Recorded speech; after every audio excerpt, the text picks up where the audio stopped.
Good morning to all of you. और आज की क्लास जो है वो एप्लीकेबल है अगर आप बीकॉम के स्टूडेंट हैं तो आपके लिए, अगर आप सीए एग्जीक्यूटिव के स्टूडेंट हैं तो आपके लिए भी है, और अगर आप सीए इंटर के स्टूडेंट हैं तो आपके लिए भी है। आज का फर्स्ट चैप्टर है हमारा जो कि है introduction to income tax. Chapter शुरू करने से पहले आपको एक एग्जांपल दूंगी और आपको समझ में आ जाएगा कि क्या बातें होने वाली हैं इस चैप्टर में। सपोज़ करो कि एक मिस्टर ए है। मिस्टर ए की एक फैमिली है जिसमें उनकी एक बीवी है और 2 बच्चे हैं। नाउ मिस्टर ए की रिस्पॉन्सिबिलिटी है कि वो बच्चों के एजुकेशन को देखें, उनकी एजुकेशन की रिक्वायरमेंट को फुलफ़िल करें, and food and need and everything, हर एक नीड की रिक्वायरमेंट को फुलफ़िल करना मिस्टर ए की जिम्मेदारी है। ऐसा हम अज्यूम कर रहे हैं कि अभी मिसेज ए जो है she is a home maker, okay, no problem. इसी तरीके से एक कंट्री के लिए जो सेंट्रल गवर्नमेंट होती है वो जो होती है हेड ऑफ़ द फैमिली होती है। Now being the head of the family आपकी कई सारी रिस्पॉन्सिबिलिटीज़ होती हैं, और अगर मैं रिस्पॉन्सिबिलिटीज़ गिनाने लगूँ तो ये क्लास अपने आप में एक घंटे की हो जाएगी।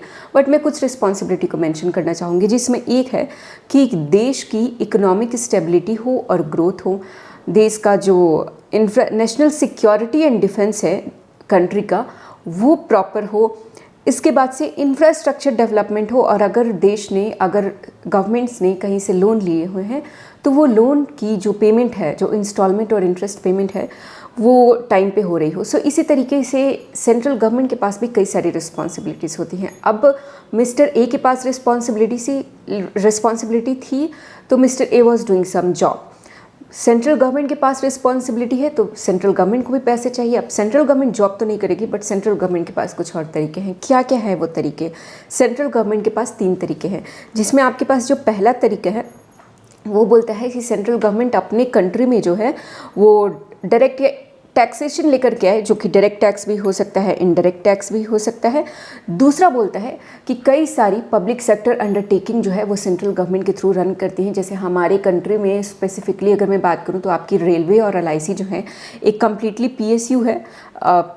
एलआईसी अब थोड़ा प्राइवेटाइजेशन हो गया है, बट रेलवे जो है वो आपकी एक कम्प्लीटली पीएसयू। सो इस तरीके से कई सारी कंपनीज़ हैं जो as a public sector undertaking काम करती हैं, और गवर्नमेंट जो है उनसे कुछ रेवेन्यू अर्न करती है। सो पहला तरीका जो है गवर्नमेंट के पास जिससे वो रेवेन्यू अर्न करे और जो मैंने आपको इनलिस्ट की थी रिक्वायरमेंट को उसको फुलफ़िल करे, तो पहले तरीके में था आपका कि डायरेक्ट और इनडायरेक्ट टैक्स इम्पोज कर दे। टैक्सेशन से उसके पास जो पैसे आएंगे उससे वो डेवलपमेंट या डिफेंस सिस्टम ये सब काम कर सकती है।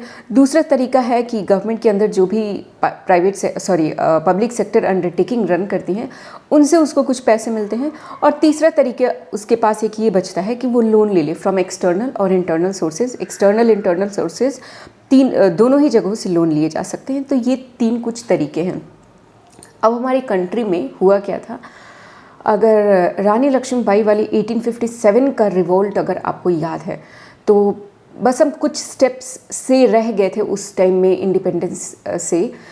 तो उस समय जो भी रिवोल्ट हुआ था ना, उस समय ब्रिटिश गवर्नमेंट को बहुत लॉस हुआ था, और उस लॉस को भरपाई करने के लिए पता है ब्रिटिश गवर्नमेंट ने क्या किया? टैक्सेशन लेकर के आई।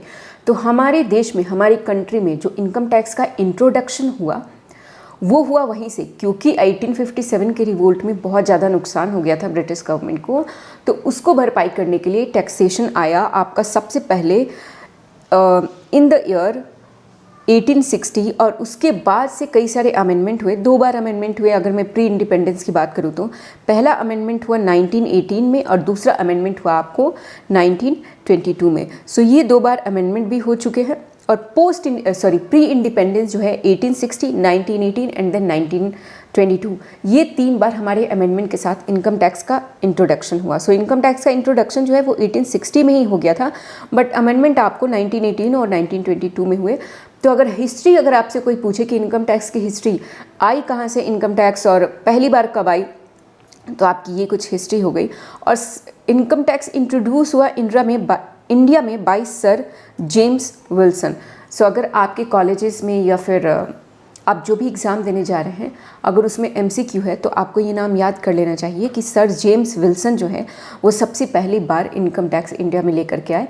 और प्री इंडिपेंडेंस की कहानी में 3 बार इनकम टैक्स में इंक्लूडिंग अमेंडमेंट चेंजेस हुए। इंट्रोडक्शन हुआ 1860 में, फिर 1918 और 1922 में इनकम टैक्स में अमेंडमेंट हुए। ये प्री इंडिपेंडेंस की बात हो गई। आपको रीज़न पता चल गया कि इनकम टैक्स कंट्री में आया क्यों। पहला रीज़न एकमात्र रीज़न ये होता है कि गवर्नमेंट को कंट्री को रन करने के लिए पैसे चाहिए होते हैं। उस पैसों के लिए उसके पास 3 तरीके होते हैं, या तो गवर्नमेंट खुद अपना कुछ बिजनेस करे, जैसे यूएई वगैरह में जो है इतने सारे उनके पास ऑयल रिग्स या फिर ऑयल से रिलेटेड इतने सारे उनके पास रेवेन्यू होते हैं कि उनको टैक्सेशन कलेक्ट करने की अपने देश में ज़रूरत नहीं पड़ती है। लेकिन हमारे देश में उस तरीके के नेचुरल रिसोर्सेज नहीं हैं, तो कुछ तो हमारे देश में जो पैसे आते हैं वो थ्रू पीएसयू आते हैं, और कुछ पैसे जो है इनकम टैक्स से आते हैं, और कुछ पैसे आपकी लोन लेकर के आते हैं। ये 3 तरीके से पैसे आते हैं हमारी कंट्री, हमारी गवर्नमेंट में ये तीनों ही तरीके से पैसे आते हैं। कई सारे देश आपको ऐसे मिलेंगे जहाँ पे फॉर एग्ज़ाम्पल यूएई जो मैंने आपको एग्जांपल दिया, तो जो गल्फ़ कंट्रीज़ हैं मोस्टली वहाँ पे ऑयल रिग्स बहुत ज़्यादा हैं और उनका ऑयल से ही काम चल जाता है, तो वहाँ पे टैक्सेशन की ज़रूरत नहीं पड़ती। पाकिस्तान का अगर जो भी उनका सोर्स ऑफ इनकम है पाकिस्तान गवर्नमेंट का, अगर मैं परसेंटेज वाइज डिवाइड करूँ तो आपने काफ़ी न्यूज़ में सुना होगा कि पाकिस्तान गवर्नमेंट पे इस समय लोन बहुत ज़्यादा है। तो लोन क्यों लिया गया होगा? वही कंट्री को रन करने के लिए लिया गया होगा। और पाकिस्तान गवर्नमेंट जो है अभी इस टाइम पे उस लोन को रीपेमेंट करने में फेल हो जा रही है। आपको यहाँ पे जब मैंने ये गिनवाया था कि कौन कौन सी फंडामेंटल ड्यूटीज़ होती हैं, तो उसमें एक फंडामेंटल ड्यूटी ये भी थी कि अगर आपने डेट लिया है तो उसको टाइम पे पेमेंट कर दे। बट गवर्नमेंट फेल हो जाती है तो बहुत नुकसान हो जाता है। पाकिस्तान आपका एक प्राइम एग्जाम्पल है इस टाइम पे। इतना आपको समझ में आ गया होगा। अब हम आगे बढ़ते हैं कि पोस्ट इंडिपेंडेंस क्या हुआ। पोस्ट इंडिपेंडेंस जो है आपका इनकम टैक्स आया। एक्ट का ही नाम अपने आप में इनकम टैक्स एक्ट 1961 है, जो कि आपको इफ़ेक्टिव हुआ 1 अप्रैल 1962 से। और एक बार इनकम टैक्स एक्ट बन गया, जैसे इनकम टैक्स एक्ट 1961 बन गया, फिर इसमें हर एक साल अमेंडमेंट्स होते रहते हैं। और ये अमेंडमेंट्स कैसे होते हैं? अमेंडमेंट्स होते हैं आपको थ्रू फाइनेंस एक्ट। तो अगर आप ईच ऑफ द ईयर 1 फरवरी को देखेंगे, हमेशा डेट याद रखना कि हमेशा 1 फरवरी को 2 चीज़ें होती हैं। एक 1 फरवरी को ये होता है कि हमने तेलंगाना गवर्नमेंट, हमने कर्नाटक गवर्नमेंट को इतने पैसे दिए, बिहार गवर्नमेंट को डेवलपमेंट के लिए इतने पैसे दिए, ट्रांसपोर्टेशन को डेवलपमेंट करने के लिए इतने पैसे दिए, डिफेंस में हम इतना एलोकेशन कर रहे हैं। और दूसरी एक चीज़ होती है कि इनकम टैक्स में जो भी अमेंडमेंट्स होता है तो उसके लिए इनकम टैक्स बिल लेकर के आया जाता है। बिल पे डिस्कशन होता है, इंट्रोडक्शन होता है 1 फरवरी को, फिर उसके बाद से कुछ दिन तक डिस्कशन होता है, और डिस्कशन होने के बाद वो बिल जो है एक्ट बन जाता है और वो आपका लॉ बन जाता है। तो इस एक्ट में जो इनकम टैक्स एक्ट 1961 है, इसमें हर एक साल अमेंडमेंट होते हैं। अमेंडमेंट कैसे होते हैं? अमेंडमेंट होता है each year through finance act, okay. And जो इनकम टैक्स की अगर एप्लीकेबिलिटी की बात करें तो ये whole of the India including Jammu and Kashmir जो है आपका इनकम टैक्स एप्लीकेबल है।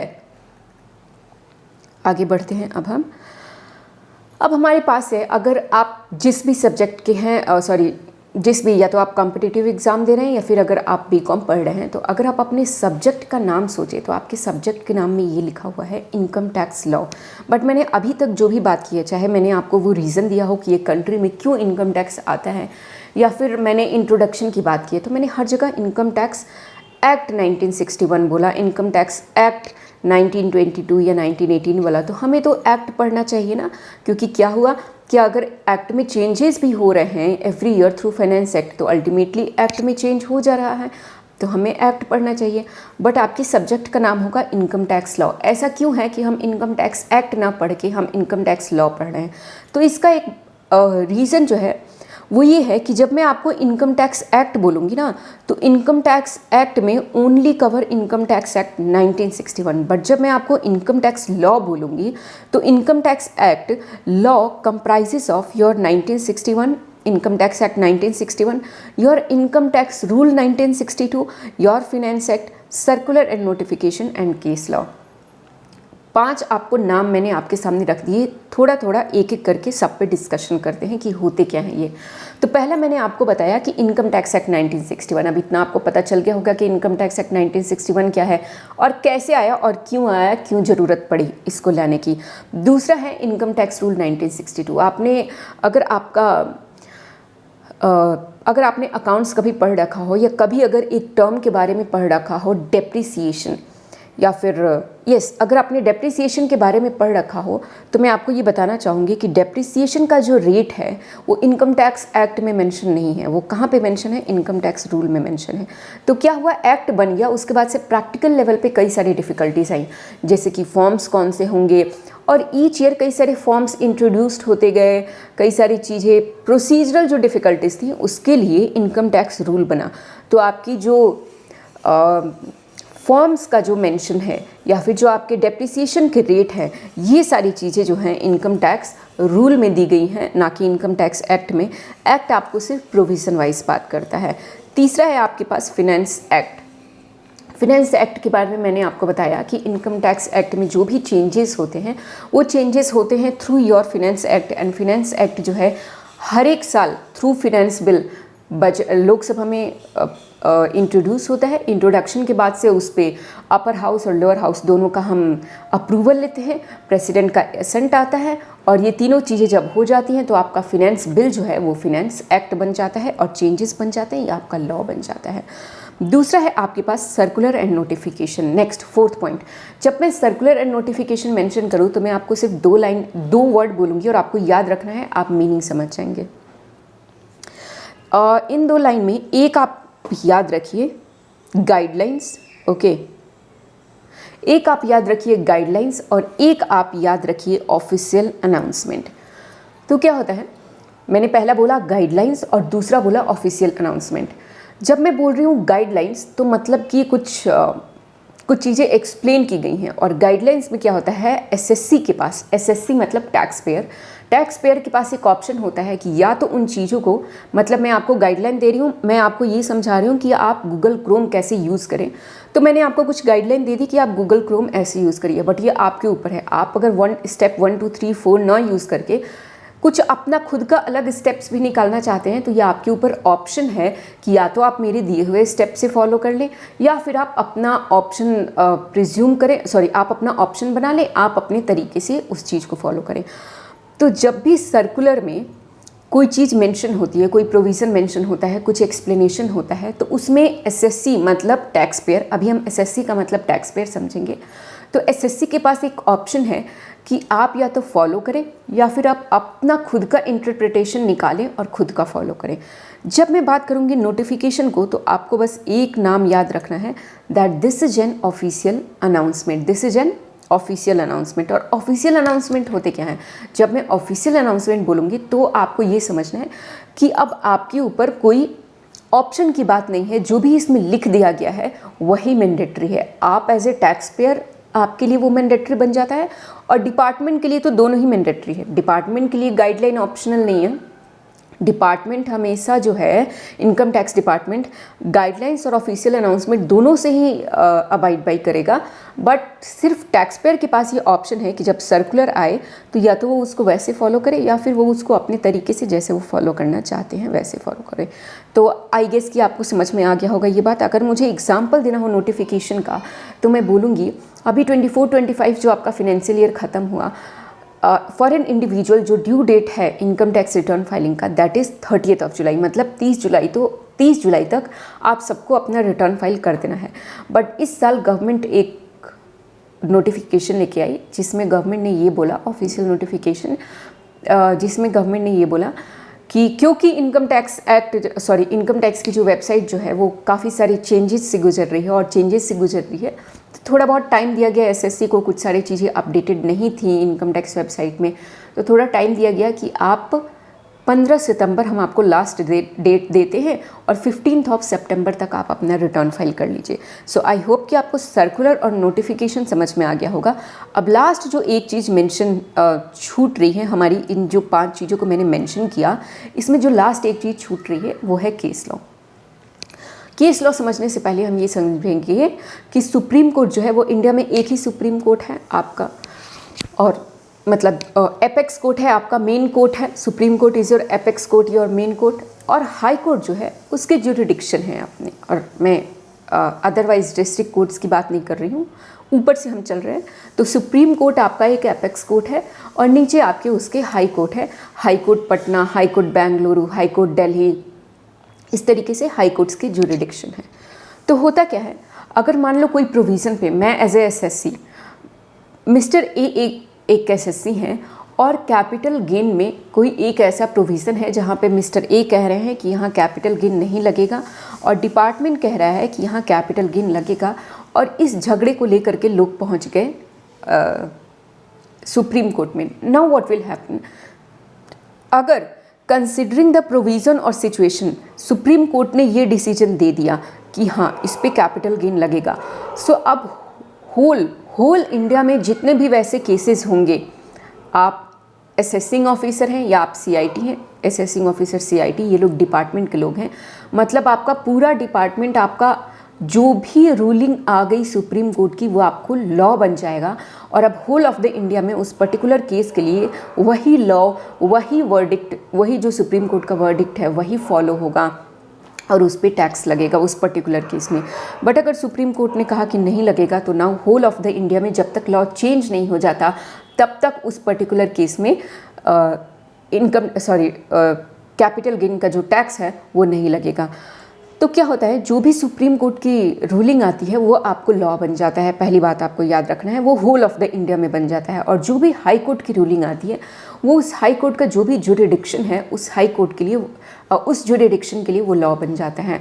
मतलब कि अगर बेंगलोर हाई कोर्ट ने ये कहा कि किसी पर्टिकुलर, मान लो कि किसी हाउस प्रॉपर्टी के किसी झगड़े को लेकर के एक एसएससी और डिपार्टमेंट पहुंचे और बेंगलोर हाई कोर्ट ने ये कह दिया कि इस पे नहीं लगेगा इनकम टैक्स, इस पे टैक्स नहीं लगना चाहिए। सुनाओ, बेंगलोर हाई कोर्ट का जो भी जुरिडिक्शन है उसमें जितने भी इनकम टैक्स के ऑफिसर हैं सभी वही चीज़ फॉलो करेंगे कि अब इस पे इनकम टैक्स नहीं लगेगा।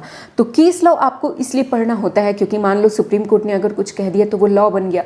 आपको लॉ का नॉलेज होना चाहिए, आपको सिर्फ इनकम टैक्स एक्ट पढ़ लेने से या जान लेने से काम नहीं चलेगा। अगर आप छोटा सा एक डेप्रिसिएशन ही पढ़ रहे हैं तो आपको जो डेप्रिसिएशन इनकम टैक्स एक्ट में दिया है आपने वो पढ़ लिया, लेकिन आप इनकम टैक्स रेट कहाँ से पढ़ेंगे? तो क्योंकि आप रेट भी जान पाए इसलिए आपके सिलेबस में इंक्लूड किया गया इनकम टैक्स रूल। अब नाउ क्योंकि चेंजेस होते रहते हैं हर साल, जो भी अमेंडमेंट्स होते हैं उसके लिए इंट्रोड्यूस किया गया कि अगर डेप्रिसिएशन से रिलेटेड कुछ चेंजेस हुई हैं तो आप उस चेंजेस की भी जानकारी ले पाएँ, उसके लिए आपके सिलेबस में डाला गया फिनेंस एक्ट और फिर सर्कुलर एंड नोटिफिकेशन। और अगर कोई केस लॉ है पर्टिकुलरली उस डेप्रिसिएशन से रिलेटेड तो आप उस केस लॉ की भी जानकारी ले पाएँ और इस तरीके से आप एक पर्टिकुलर प्रोविज़न, मैंने एक एग्जांपल लिया था डेप्रिसिएशन का, आप डेप्रिसिएशन के मास्टर बन जाएंगे। जब तक आप इन 5 चीज़ों को नहीं पढ़ेंगे आप किसी पर्टिकुलर प्रोविज़न को समझ ही नहीं सकते हैं। सो इसलिए आपको जो भी पढ़ना हो, छोटा पढ़ना हो या बड़ा पढ़ना हो, आपको 5 चीज़ें देखनी पड़ती हैं कि एक्ट क्या बोल रहा है, उसके रिस्पेक्टिव कौन कौन से रूल्स हैं, उससे रिलेटेड फॉर्म्स क्या हैं, क्या उससे रिलेटेड कुछ एडिशनल प्रोविज़न हैं, और फाइनेंस एक्ट क्या चेंजेस आए हैं इस बार, उसके साथ साथ कोई सर्कुलर एंड नोटिफिकेशन तो नहीं इशू हुआ है, और इससे रिलेटेड केस लॉ हमारे क्या कहते हैं। तो आई होप कि आपको ये चीज़ें समझ आ गई होंगी। अब मैंने आपको इन 5 इनकम टैक्स रूल है यह हमारा, इन 5 चीज़ों को बता दिया। अब हम आगे बढ़ेंगे।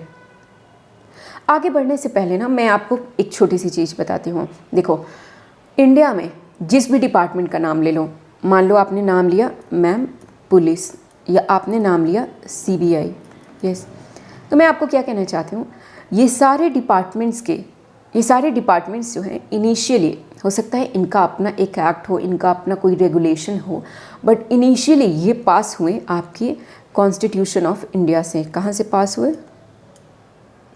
कॉन्स्टिट्यूशन ऑफ इंडिया से, ठीक है। तो मैं आपको ये बताना चाहती हूँ कि जो भी इंडिया में ऑपरेशन है, जो भी डिपार्टमेंट्स हैं या जो भी चीज़ें हैं, वो सारे सबसे पहले पास हुए कॉन्स्टिट्यूशन ऑफ इंडिया से, और उसके बाद से उसके सेपरेट एक्ट में भी अवेलेबल हो, में भी ना हो। तो जब मैं इनकम टैक्स की बात कर रही हूँ तो इनकम टैक्स भी सबसे पहले कहीं ना कहीं इसका मेंशन कहाँ आया होगा? इनकम टैक्स पहले ही एक्ट नहीं बन गया होगा। पहले क्या हुआ होगा? पहले इसका मेंशन आया होगा कहाँ पर? पहले राइट बने होंगे कि हाँ गवर्नमेंट जो है इनकम टैक्स कलेक्ट कर सकती है। पहले गवर्नमेंट ने अपने आप को राइट दिए होंगे थ्रू कॉन्स्टिट्यूशन ऑफ इंडिया। उसके बाद से हमने सोचा कि अब क्योंकि हम कलेक्ट कर सकते हैं, क्योंकि गवर्नमेंट कलेक्ट कर सकती है इनकम टैक्स नाउ, तो इनकम टैक्स का बहुत लेंदी प्रोविज़न बन गया और एक सेपरेट एक्ट बन गया, ठीक। उसी तरीके से आपके सीबीआई पुलिस का आई गेस मुझे आइडिया नहीं है, बट बहुत सारी ऐसी चीज़ें हैं जिनका एक सेपरेट एक्ट है और बहुत सारी ऐसी चीज़ें हैं सेपरेट एक्ट नहीं है बट उसका मेंशन थॉरली मेंशन किया गया है कॉन्स्टिट्यूशन में। तो इनकम टैक्स का आपका मेंशन सबसे पहले कॉन्स्टिट्यूशन ऑफ इंडिया में होगा एंड देन उसके बाद से आपको एक्ट बना और एक्ट के through now income tax operate करता है। तो जब मैं बोलती हूँ कि इनकम टैक्स का सबसे पहला मेंशन कॉन्स्टिट्यूशन ऑफ इंडिया में हुआ होगा, तो सवाल ये उठता है कि सबसे पहला मेंशन कहाँ पे हुआ होगा, कैसे हुआ होगा। तो सबसे पहले एक आर्टिकल है, आर्टिकल 246। अब आर्टिकल क्या होता है, देखो ये मान लो कॉन्स्टिट्यूशन ऑफ इंडिया हो गया और ये हो गया आपको इनकम टैक्स। अब मैं आपको मान लो कॉन्स्टिट्यूशन ऑफ इंडिया में मैं दे रही हूँ पॉइंट नंबर 1, फिर मैं यहाँ पे लिख रही हूँ something something related to income tax, फिर मैं यहाँ पे लिख रही हूँ पॉइंट नंबर 2, फिर मैं यहाँ पे लिख रही हूँ something something related to CBI.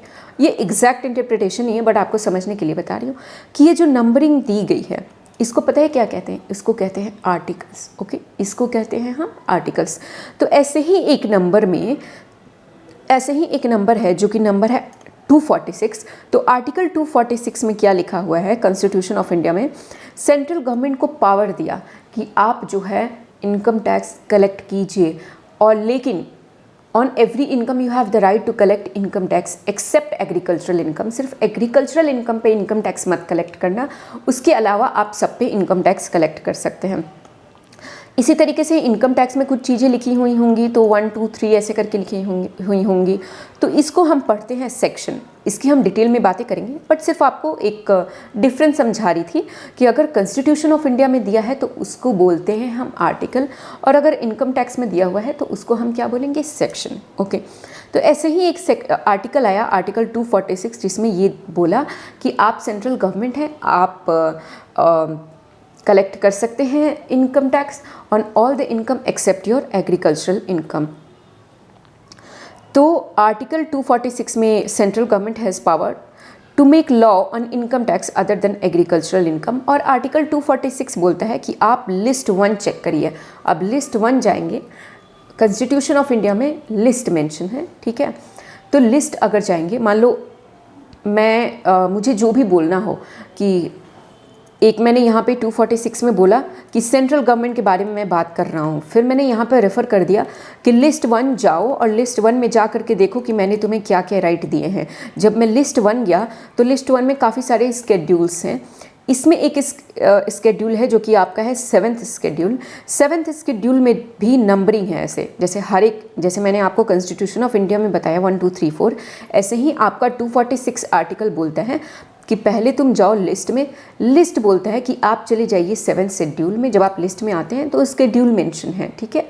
मतलब कि जैसे मान लो ये लिस्ट है, तो अब इस लिस्ट में जो चीज़ें लिखी गई हैं वो डायरेक्टली 1 2 3 4 करके ना लिखी गई हैं, जबकि स्केड्यूल बना दिए गए हैं। तो लिस्ट के अंदर आया स्केड्यूल, स्केड्यूल में फिर ऐसे 1 2 3 4 चीज़ें मेंशन हैं।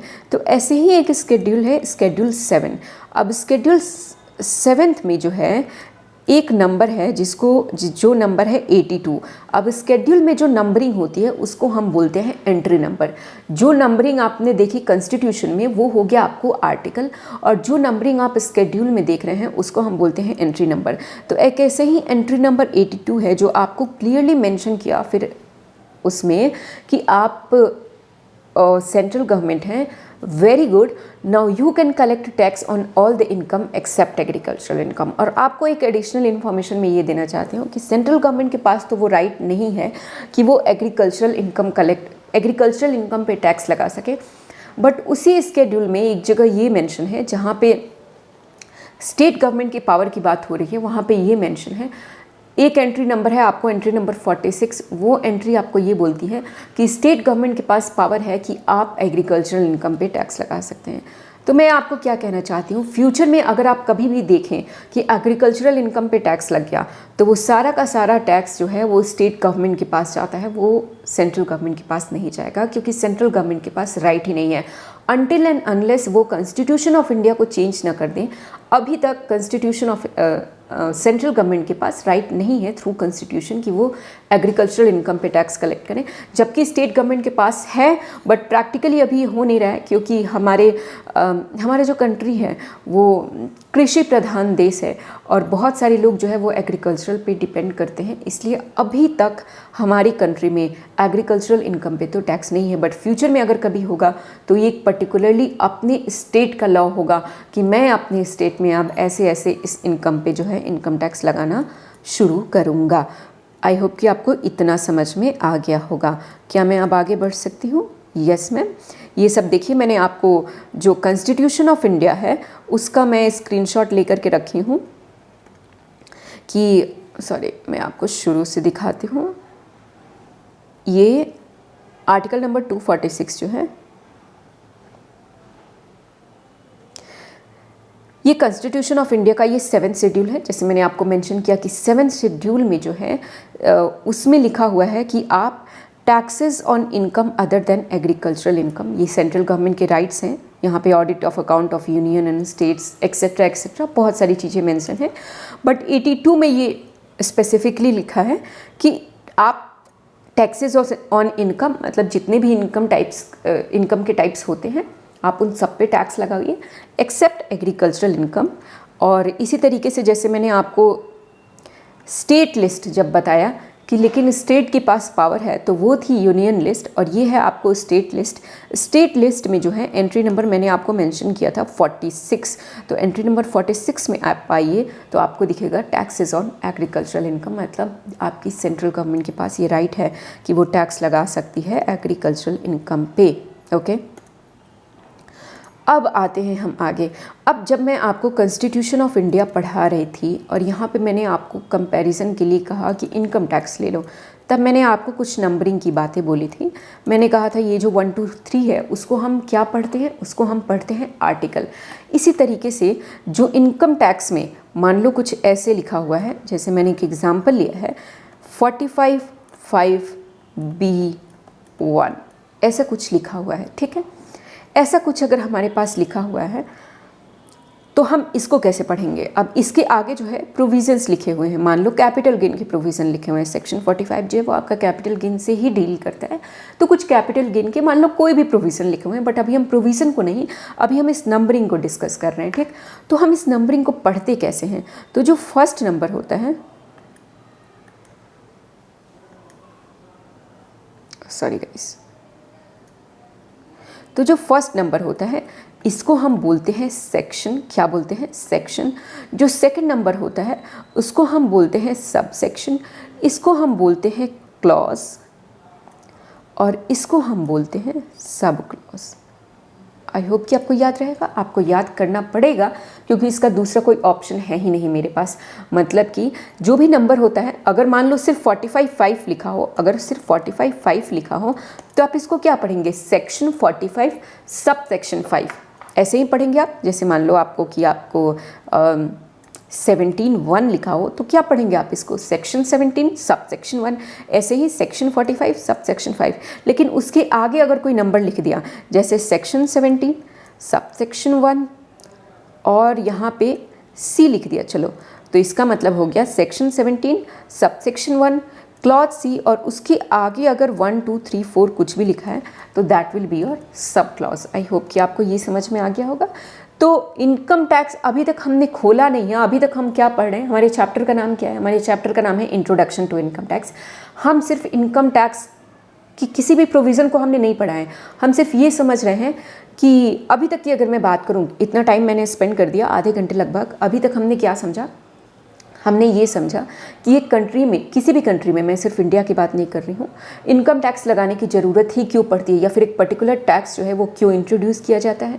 मैंने राम का एग्जांपल दिया, ऐसे ही मैंने आपको कुछ फंडामेंटल ड्यूटीज़ गिनाई सेंट्रल गवर्नमेंट के, और उसके लिए जो है इनकम टैक्स लेकर के आए। नाउ इनकम टैक्स की मैंने आपको हिस्ट्री की बात की। सर जेम्स विल्सन जो है वो इनकम टैक्स लेकर के आए 1857 के रिवोल्ट के टाइम। बहुत नुकसान हुआ था अंग्रेज़ों को, फिर वो इनकम टैक्स लेके आए। प्री इंडिपेंडेंस की कहानी बताने के बाद से मैं आपको पोस्ट इंडिपेंडेंस पे ले आई, जहाँ पे मैंने आपको बोला कि इनकम टैक्स एक्ट 1961 आया। फिर मैंने आपको चौथा क्वेश्चन जो डील किया वो ये डील किया कि आपके सब्जेक्ट का नाम इनकम टैक्स लॉ क्यों है, इनकम टैक्स एक्ट क्यों नहीं है, क्योंकि law comprises of many things, और मैनी थिंग्स में कौन कौन सी चीज़ें थी, 5 चीज़ें थी। पहले था आपका एक्ट, दूसरा था आपका रूल, तीसरा था आपका फिनेंस एक्ट, और चौथा था आपका सर्कुलर नोटिफिकेशन, 5वां था आपका केस लॉ। उसके बाद से मैंने आपको बताया कि हर एक चीज़ जो है कॉन्स्टिट्यूशन ऑफ इंडिया से डील होती है। तो हमारा इनकम टैक्स कैसे कॉन्स्टिट्यूशन से रन हुआ, तो मैंने आपको उसके एंट्री नंबर और पर्टिकुलर आर्टिकल के बारे में बात की, और ये भी बताया कि एग्रीकल्चरल इनकम पे कल को अगर आप इनकम टैक्स देखें कि एग्रीकल्चरल इनकम पे भी अगर टैक्स लगने लगा है तो that will not be by central government, that will be by your state government, क्योंकि सेंट्रल गवर्नमेंट के पास अभी तक राइट ही नहीं है इनकम टैक्स कैलकुलेट करने की। यहाँ पे अब आप इनकम टैक्स से इंट्रोड्यूस्ड हो चुके हैं। अब आप क्या करेंगे, अब आप इनकम टैक्स के पन्नों को पलटना शुरू कर रहे हैं, और अब आप समझेंगे कि ये क्या चीज़ लिखी हुई है इसमें। जब भी देखो इनकम टैक्स में ना 5 हेड होते हैं, 5 हेड की बातें हम बाद में करेंगे। मैं आपको कहना क्या चाहती हूँ, किसी भी पर्टिकुलर एक्ट को जब आप पढ़ना शुरू करें तो उस पर्टिकुलर एक्ट में कई सारे डेफिनेशंस दिए होते हैं जो कि सिर्फ और सिर्फ उसी एक्ट के लिए एप्लीकेबल होते हैं, वो दूसरे किसी एक्ट के लिए एप्लीकेबल नहीं होंगे, सिर्फ और सिर्फ उसी पर्टिकुलर एक्ट के लिए एप्लीकेबल होंगे। तो अब हम, क्योंकि अब हम इनकम टैक्स एक्ट के पन्नों को पलट के उसमें देखना शुरू कर रहे हैं, तो हम डायरेक्टली कंसेप्ट नहीं पढ़ेंगे, हम पहले क्या करेंगे, हम पहले डेफिनेशन पढ़ेंगे। तो उसी तरीके से अब मैं डेफिनेशन से शुरू कर रही हूँ, बट डेफिनेशन से शुरू करने से पहले मैं आपको कुछ चीज़ें बताना चाहती हूँ।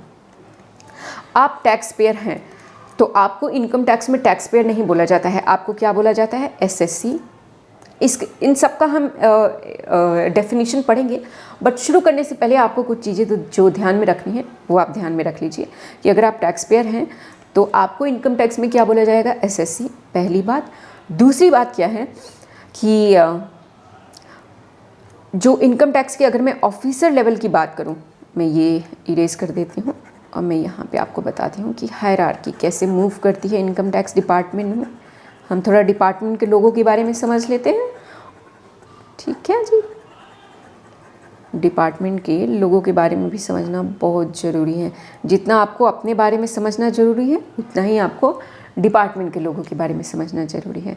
तो आप हो गए यहाँ पे, आपके साइड से तो सिर्फ आप ही होते हैं, आपके साइड से कौन होता है, एसएससी या फिर टैक्स पेयर। बट आगे से हम आपको टैक्स पेयर नहीं बुलाने वाले हैं, आगे से मैं आपको क्या बुलाऊंगी, एसएससी। और आपको समझ जाना है कि जहाँ पे भी मैं एसएससी मेंशन कर रही हूँ दैट मीन्स मैं एक टैक्स पेयर की बात कर रही हूँ, ठीक। अभी आ गया डिपार्टमेंट। अब डिपार्टमेंट में हायरार्की होती है, काफ़ी सारे लोग काम कर रहे हैं, कुछ अपर लेवल होंगे, कुछ लोअर लेवल होंगे। तो जो सबसे पहला आपके पास नोटिस आता है, तो उस नोटिस में जिसके अगेंस्ट आप लड़ रहे होते हैं उसको बोला जाता है असेसिंग ऑफिसर। शॉर्टकट में अगर मैं आपको बताऊं तो आप उसको बोलेंगे एओ, ठीक। एओ के बाद आप जाते हैं उसके नीचे, एओ से मान लो आप केस जीत गए, या फिर अगर आप मान लो आप केस नहीं जीते तो फिर आप फर्दर अपील करना चाहते हैं, तो आप फर्दर, आपके और एओ में एकदम घमासान युद्ध हो गया। युद्ध होने के बाद से अब आपको लगा कि भाई हम दोनों तो किस कंक्लूजन पे नहीं पहुंच पा रहे हैं।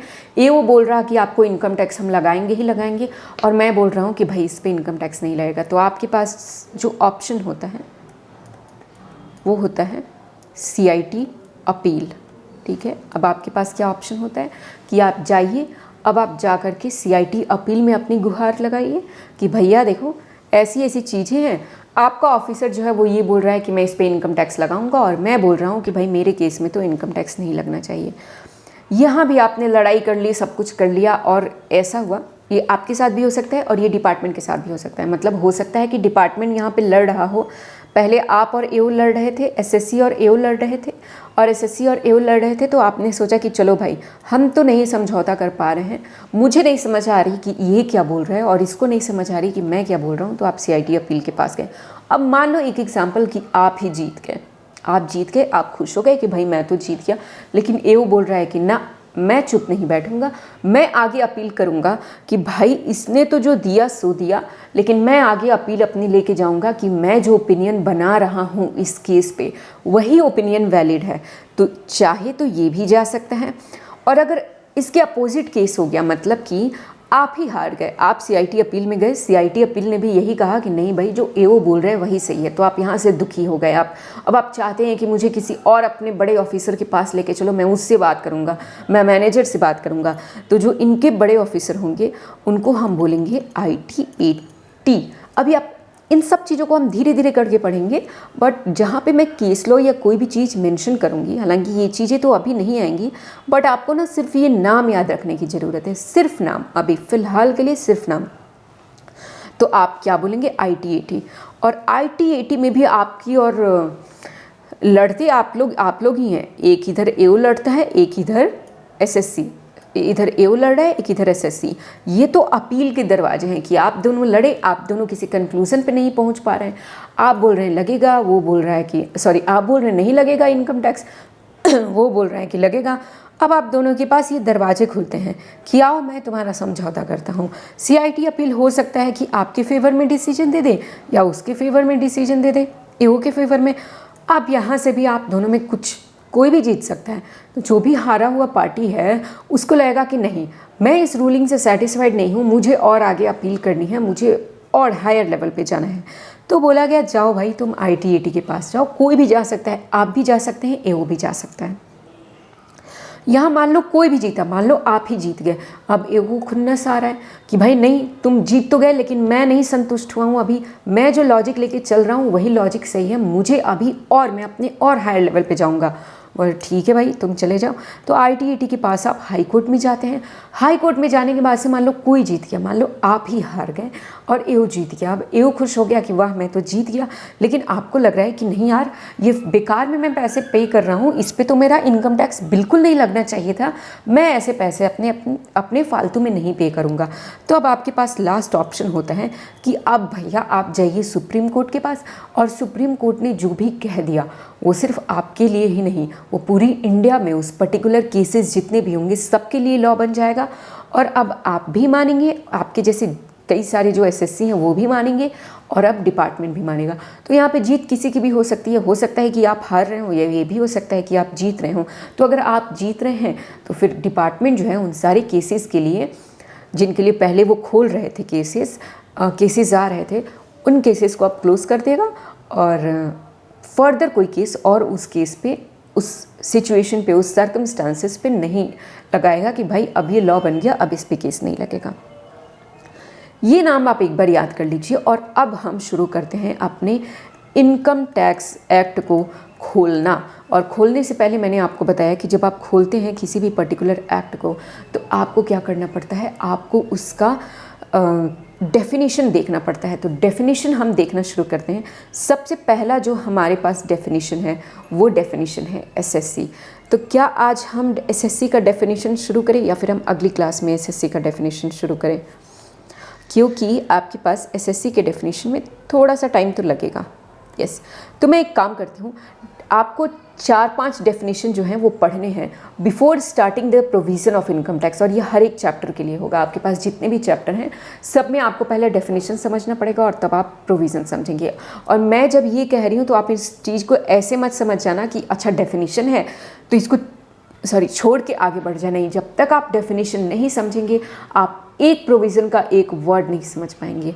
तो डेफिनेशन की जो पार्ट है वो मैं नेक्स्ट क्लास में शुरू करूँगी। 4-5 जो भी डेफिनेशन है सबको एक ही साथ निपटा दूँगी। और आज की क्लास अब यहीं पे ख़त्म होती है। मैं आपको मिलूँगी अपने नेक्स्ट क्लास में। Till then what you have to do, thank you so much for watching, and you have to keep smiling and this is not smiling though, but yes, you have to keep smiling and you have to study hard. Okay, I hope आपको class समझ में आई होगी। और हाँ, जाने से पहले subscribe कर देना और लाइक कर देना, ये मत भूलना। Okay, thank you so much for